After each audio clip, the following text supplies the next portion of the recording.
Welcome back. તો મહત્વના સમાચાર પ્રાપ્ત થઈ રહ્યા છે.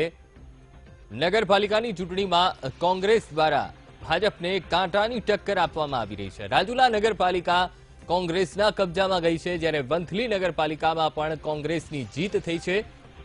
તો કોંગ્રેસનો દબદબો જોવા મળી રહ્યો છે નગરપાલિકાના ઇલેક્શનમાં. તો ચોરવાડ નગરપાલિકા પણ કોંગ્રેસના કબજામાં, કોંગ્રેસે હસ્તગત કરી લીધી છે. તો 4 નગરપાલિકામાં કોંગ્રેસે કબજો મેળવી લીધો છે. કોંગ્રેસે હસ્તગત કરી લીધી છે પાલિકા. તો આજ મુદ્દે અરવલ્લીથી સંવાદદાતા તસ્લીમ ફોન લાઈન પર જોડાઈ ગયા છે. જી તસ્લીમ, જે રીતે અરવલ્લી જિલ્લાની નગરપાલિકાની વાત કરવામાં આવે તો શું પરિણામ સામે આવી રહ્યા છે? કોની જીત થઈ છે? ચોક્કસપણે અરવલ્લી જિલ્લામાં બાયડ નગરપાલિકાના 2 વોર્ડની પેટા ચૂંટણી હતી. આ નગરપાલિકાની ચૂંટણીની સાથે જેમાં રસાકસીભર્યું પરિણામ આવ્યું છે. આ નગરપાલિકા ભાજપ પાસે હતી, પરંતુ 2 વોર્ડની ચૂંટણી હતી, જેમાં એકમાં ભાજપનો વિજય થયો છે, જ્યારે એકમાં કોંગ્રેસનો વિજય થયો છે.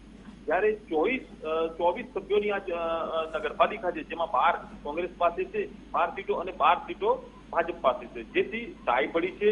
એટલે આવનાર દિવસોમાં પાલિકા દ્વારા નક્કી કરવામાં આવશે ચૂંટણી અધિકારી દ્વારા, અને ચિઠ્ઠી પાડી અને આ પાલિકા જેનું નામ નીકળશે કોંગ્રેસ કે ભાજપ, તેના પક્ષમાં જશે. હાલ રાજકારણ બાયડ નગરપાલિકાને લઈને ખૂબ ગરમાઈ રહ્યું છે. જી તસ્લીમ, સમગ્ર માહિતી બદલ આપનો આભાર.